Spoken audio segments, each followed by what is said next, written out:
Assalamu alaikum, Tughral. Hi, thank you so much for coming this morning. I know it's really early and I've called you out on a weekend. So tell me about your time at Warwick. I know you went to Warwick in 2004 and that was for an MBA, right? That's correct. So what made you choose the University of Warwick? So, at the time that I was considering doing an MBA, I was actually working in France as a software engineer. And so I think I liked the idea of staying in Europe at that time. And I looked at, what were the top ranked schools in Europe at that time, and Warwick was right amongst the top. And I applied around to, I think, 2 or 3 schools. Warwick was one of the first ones to get back to me, and they got back very positively. So, I felt that, it was just the right place for me to go. And I remember that's when I met you. That's correct. That's correct. At that time, after applying, I'd actually returned to Pakistan, and I was sort of waiting for the decision to come. And it's during that time that I actually went over and met you at your office. That was, I think, you just moved into that office. I remember, I still have a vague memory that it was on the 4th floor, and equipment was just lying around, boxes were being opened, we were in the process of moving from my basement to an office, yes. So I met you at that time, and because I wanted to understand about Warwick and what kind of a place it was, and you were very helpful in helping me make that decision. And so about your time at Warwick, what did you enjoy the most? What I really enjoyed was, so I was in the MBA program, and I still remember we had about maybe 84 odd people in my batch, and they represented about 36 countries. So it was very diverse. We had people from all over the world gathered together in this one little room where we would go into one class after another, and we formed this incredible bond by the end of the year. I really enjoyed the diversity that Warwick had to offer. I really enjoyed the campus because the campus is it's close to Coventry, but it's far enough for it to be almost rural. Yes. So it has all these the rolling hills and these beautiful halls and the lake that's on the campus. So I really, being an outdoors person, I really loved the campus of And Warwick. have you been back since? I've actually, so I have to be honest, I went back for my graduation in 2006, the ceremony. But after that, I haven't really been able to go back to Warwick since. It's still pretty rural, but it's also expanded a lot. So if you do go, you'll find that it has probably changed a lot since 2004, but still kept a lot of the same sort of atmosphere as well. So talking about the campus, do you have any specific memories of the campus, or any anecdotes or any memories from your time there? So I have a lot of memories because, for me, the education, of course, was the reason that I was there. But I also had a very busy extracurricular life. So I ended up representing Warwick in cricket, and I played an entire league season for about 4 months, in which we traveled all over the middle of the country. To different universities, then we would host them. So that was fantastic. Every other Saturday I would be in a car with a bunch of guys, driving through the hills of England to find the next location. And then besides that, I had also ended up doing a play while I was there. Oh, that's interesting. Because I was just walking around, and randomly one day I saw this notice for auditions happening. On campus? On campus. And it was the Warwick Dramatic Society that was doing it. And I ended up performing as one of the jurors in 12 Angry Men. Right. And was that your first foray into theatre? No, I've been doing theatre for a while, Okay. but I think that's the only play that I've ever done in England. Okay. Yeah. And you have done theatre afterwards. So we'll take a little segue into your theatre work then at this point.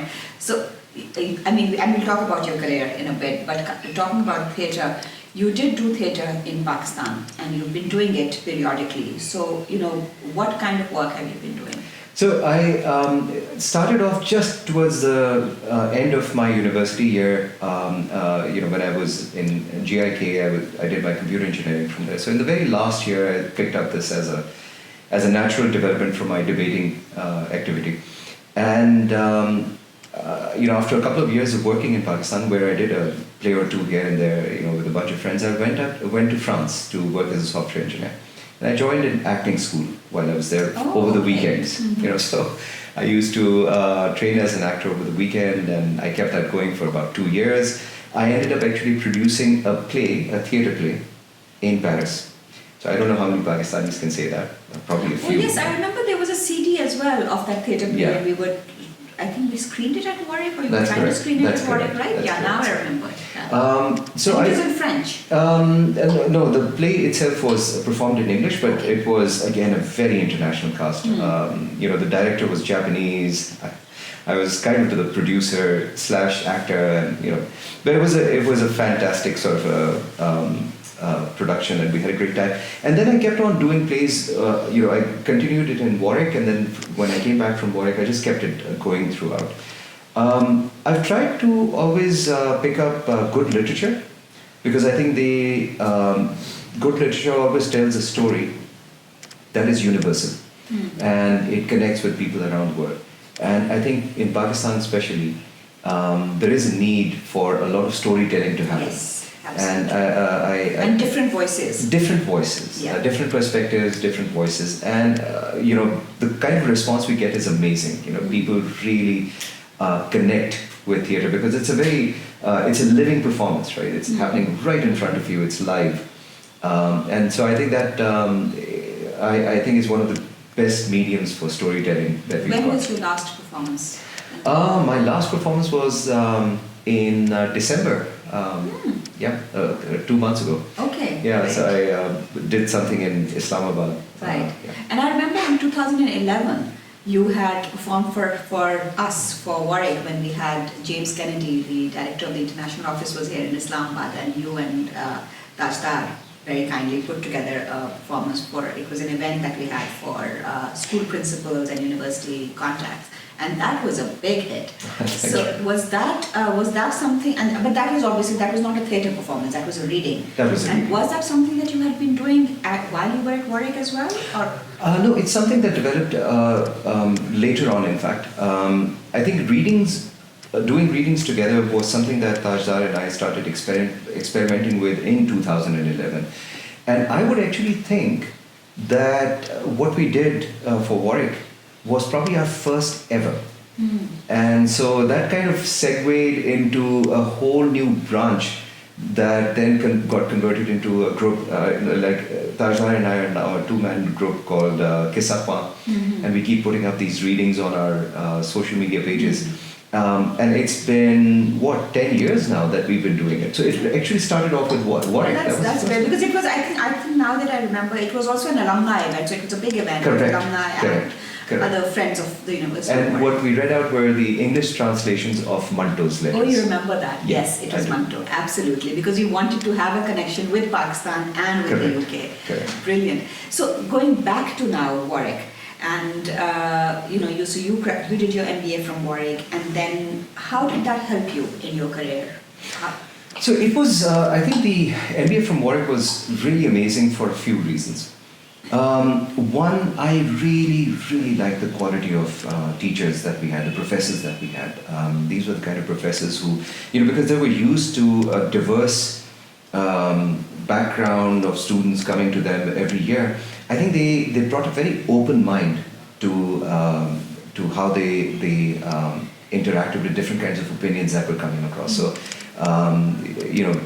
when we talked about economics, organizational behavior, or international business, it would always reflect an international perspective. So that was something that I really enjoyed about that. Any specific names that you remember?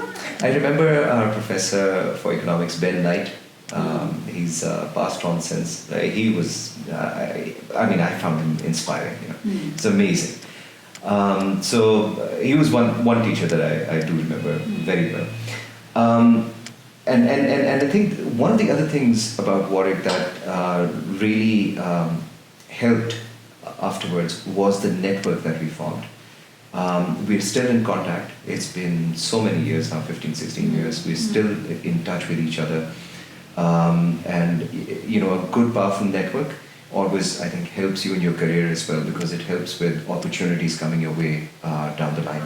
So those were, I think, two things that really worked well for And me. this was your MBA network? That is correct. And of course, you're also now engaged with the Warwick Pakistan Alumni Network here locally. How does that sort of, does that help you in any way, or how does that add value to your life?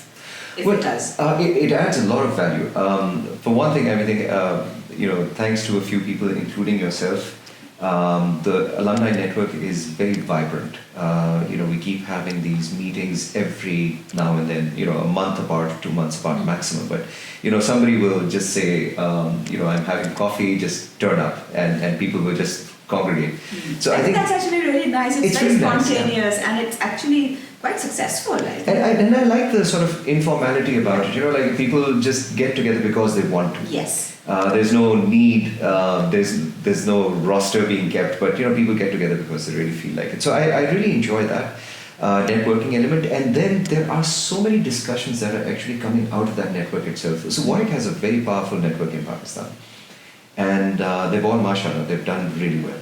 So at a random coffee gathering, you'll get to hear perspectives from people who are working in the government right now, people who are leading corporates, so or you'll hear about some fantastic NGO that is changing the lives of people. So and then of course that can also lead to some discussions around opportunities also taking place. But that's never the real objective. The objective is always to reconnect with old friends and colleagues. So I think there's a lot of value that comes in from a network like that, and we're very fortunate that Warwick has kept itself alive. A lot of credit goes to you for that, Simon. Well, and I think it's just great that the alumni are always so happy to connect, and that they gain value from it. When you came back from Warwick, you came back to Pakistan, and you were working at a telecom company, right? That's correct. And then of course you moved to Africa, and then you came back to Pakistan. So tell us a bit about your career journey post Warwick. But you also went to the US to study after. That's correct. So I once I came back to Pakistan, I spent a number of years working with a telecom. And during that time, I became part of a brand which is recognized now everywhere. It's called EasyPaisa. It was just being launched at that time, and I sort of got drawn into EasyPaisa as one of the people who's working on the side of innovation, because I was implementing an agri project for Telenor. That turned into a big shift in my journey, because it set me off on this financial inclusion path using the power of technology. So EasyPaisa does that, but the potential I saw compelled me to want to dig deeper, and so I got into MIT. I went and wrote a thesis over there on the mobile banking industry of Pakistan. I remember you called me before you were going to MIT, Absolutely. if I remember correctly, and that would have been about 2006, 2007? No, that was 2013. Oh, okay. 2013, All right. yeah. I remember you called me and you said, I've got this offer, and should I or shouldn't I? And we had this discussion, and So that's when I, because it was a difficult decision, and thank you so much for helping me with that decision. It was, and because even I was thinking, I was like, wow, you were at a very, very good stage of your career, exactly, and you left it. So mid-career, taking a break like that, going for a second master, it's not cheap, right? You going off on this adventure, and you don't know what happens afterwards. So it really was, the perspective that you gave me at that time was really important. I've thought a lot about the advice as well, where you thought about, you talked about investing in yourself, and with a place like MIT, you can't possibly go wrong. Yeah. And I think that's something that a lot of us don't think about. We don't think about, 10 years into our career, we really don't think about taking a break or reinvesting in ourselves, because we think if everything's going right, then why do we need to sort of shift gears? But sometimes just shifting gears a bit, it's a risk, but it can actually do a lot for you. So I think there's a lot to be said for, it was a very bold decision. Oh, thank you. But it was, I think, a decision that really helped me, because once I was there, I had broken out of the system, and towards the end, my intention had always been to come back to Pakistan, but towards the end, I got this offer from a startup in Africa, looking at microinsurance, and I thought to myself, well, I've never set foot in Africa. I don't know anything about insurance. Yes. I'm qualified to do this. Let's do it. So yeah, I ended up in Nairobi, and I was there for 2.5 years. I loved my time over there. Amazing people. Kenya is, I would like to call it, of all the places that I've lived in, that's the one place that I would actually actively want to go back to and settle down. Yeah. It's an amazing, amazing place. And so I was there for 2.5 years, and then I came back to Pakistan. But my trajectory has been, since I moved into Easy Paisa, it's all been about financial inclusion. And how can we use the power of technology to solve these issues of access for people who are marginalized. So be it through insurance, be it through micro lending, be it through the smart money, be it through e-commerce, which is now fast coming up as another area to explore. I think that there's a lot that can be done. But at the same time, because I've worked in this space now for 13, 14 years, I'm also aware of how many people are looking to exploit this to make a quick buck. Right. And so those are the ones that I think have done some damage, because they've gone and made these claims which were unrealistic. It's shaken the confidence of some of the investors, some of the stakeholders. But I do believe that we are heading in the right direction. Do you think there are any checks and balances that need to be put in place then to sort of prevent that? Well, that's a very difficult question to answer. I think you could, but the free market also does its own correction. But you want to leave the incentive in there as well for people to come forward and put in the effort that is required. I think from the regulatory side, be it banking, telco, or insurance, because these are the three regulators I've dealt with.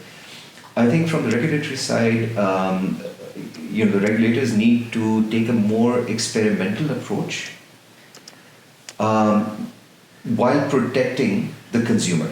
So what I'm talking about are sandboxes, where new concepts can be experimented with, but the boundaries, the limitations are very clearly defined. That okay, this is the sandbox. There's just so much damage that you can do as an innovator in here.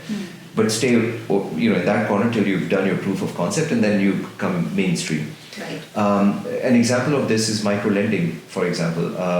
When on the back of digitization, there was this excitement that look, oh wow, we can now lend money over digital wallets, and we can do it, at scale. So if we were lending like 500,000 rupees to one person before, who used to walk in through the branch, now because everybody's got digital wallets, anybody can apply for a loan, and guess what? Instead of 500,000 rupees, let's just make it 10,000 rupees. So even if they don't pay back, we can write it off.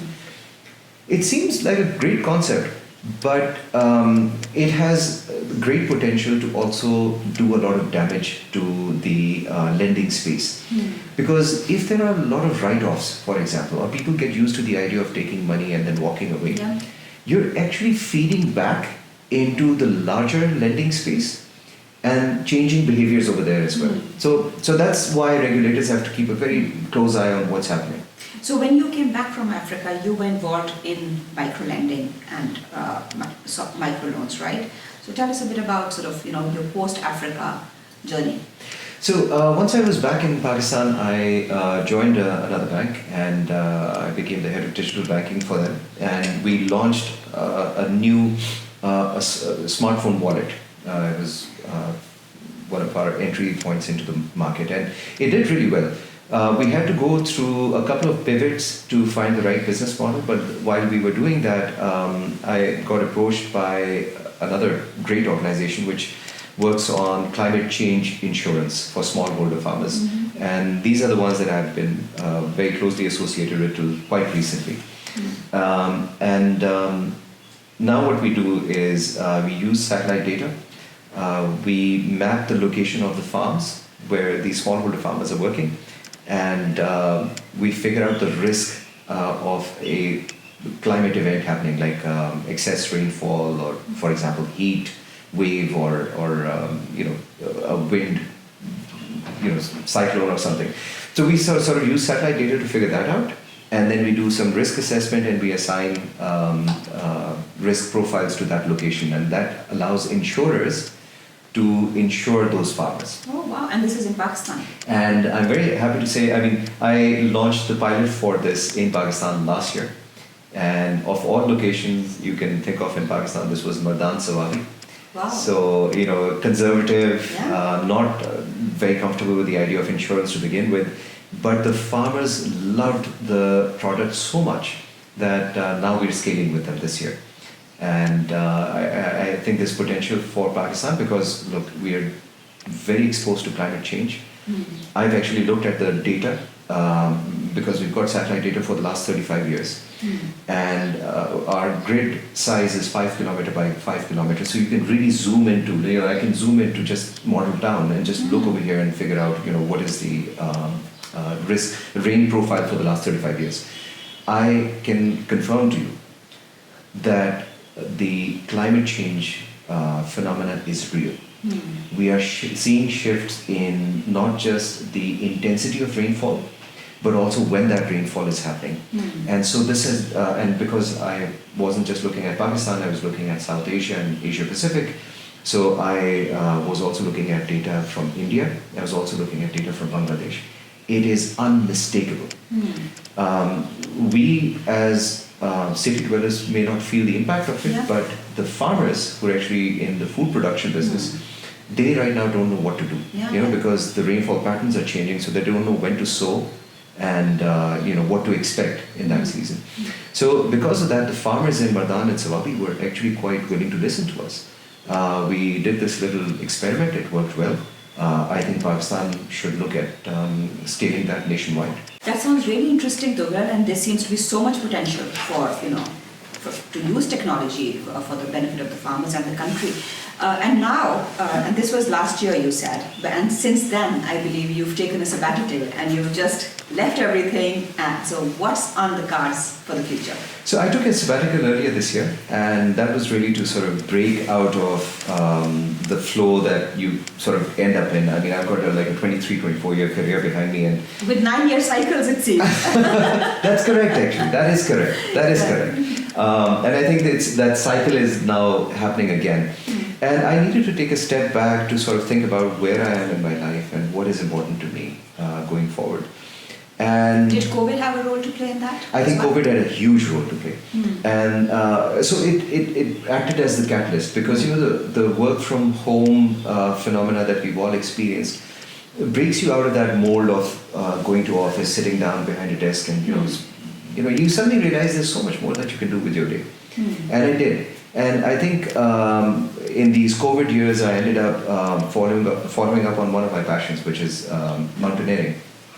And last August, I did Manglik Peak in Shimshal, which is about 6,050 meters. And that just sort of triggered, this thought process that, look, I'd like to go a little higher. And so what's next? Well, so I'm looking to climb higher. And it's become, I wouldn't like to use the word obsession, but a passion, And I think the thing behind that is to figure out how far can I push myself?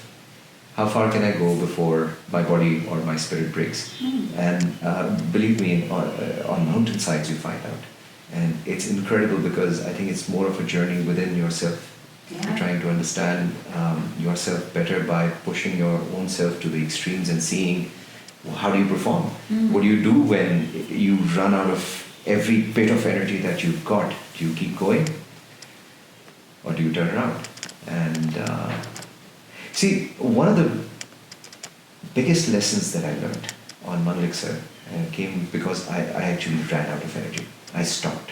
Yes, we saw videos of you with torn shoes. Was that the one? Yes, torn shoes. Yes, we saw those videos. Yeah. Very stupid. And as somebody said, The only thing that was sort of a little bit of relief to me when I was seeing those videos was that he's lived to post those videos, so he's okay. No, but because they were scary. The thing about this, Simon, you've been climbing all night, right? You're near the summit. Your boots are torn, so they've let snow in, and now your toes are frostbitten. You're exhausted because you've been going for 9, 10 hours, without any sleep. The air has gotten thin. The altitude is around 20,000 feet. And you see the summit right in front of you. It's another 50 meters or so. But you're so finished that you're on your knees and you cannot get up. Wow. And I found myself in this situation at around 9:30 in the morning on some morning in August last year. And I was there looking up at the summit, and I remember asking myself this question: why can't I do it? What's wrong with me? Why can't I finish the last 50 meters? You didn't think, what's wrong with me? Why am I here? That's what I would have thought. Why did I even do this? That thought didn't cross my mind. But I was there for 5 minutes on my knees, and 5 minutes is a lot of time when you're surrounded with snow and it's really freezing. And my guide and the porter, they didn't say a word. They were just standing there. They were looking back at me. They did not say a word. They didn't ask, do you want to continue? They didn't say, do you want to turn back? They didn't say, do you want any help? They just stood there silently and looked at me. They were waiting for my decision, and I'm so grateful to them that they left that decision to me. Because I don't know how I managed it, but I got up again and I started walking. Because I was sure I was done, but I don't know. I found some strength somewhere, and I did those last 50 meters. So it became my accomplishment, my decision, my accomplishment. I owned that choice. But the one biggest lesson was not that. The one biggest lesson that I took from that climb was that at any step along that climb, I could have stopped and I could have turned back. Every step that I took forward was a decision from within to go forward. There was no compulsion. Decision. And every time. Sarah, that's the thing. I mean, I didn't question it at any point. This realization came to me when I was back. But it was like, why didn't I turn back at any one of those points where I was on the verge of giving up? And I had learned that when something is that important to you, that doubt doesn't come. That's a very tough lesson to learn, and a very tough way to learn that lesson, rather. Just going back to when you were making that decision to take that sabbatical, did you face a lot of resistance from, say, people around you, your mom, your friends? Did they say, what's wrong with you? Why are you doing this? Yeah, because absolutely. you're at the peak of your career. Absolutely. I faced a lot of resistance because it's very difficult to explain this to people who are not in the same mind space as you are. It's like a cycle shift. You've shifted out of orbit just a little bit, and people who are still in the older orbit, they won't understand what you're doing.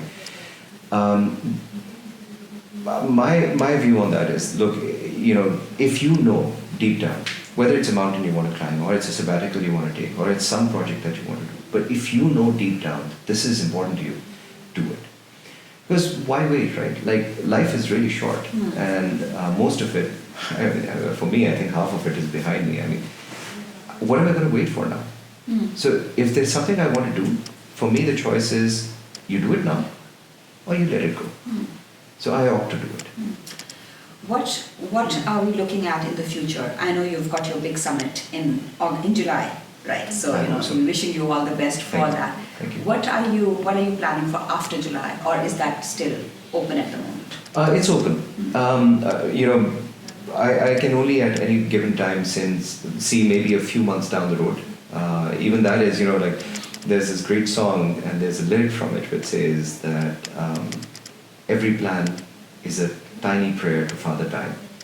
So, I don't even know what I'll be doing tomorrow. A few months down the road, I think I have a vague sort of an idea what I'll be up to. But beyond that, no, not really. Well, good. Lots of luck and lots of best wishes for your July adventure. And we'll be following that closely. I hope you're going to be sharing more about it on your social media handles, and we'll definitely be looking at that. Just one last word of advice. What would you say to people who would like to apply to the University of Warwick now? I think that it's one of the best investments that you can make in yourself.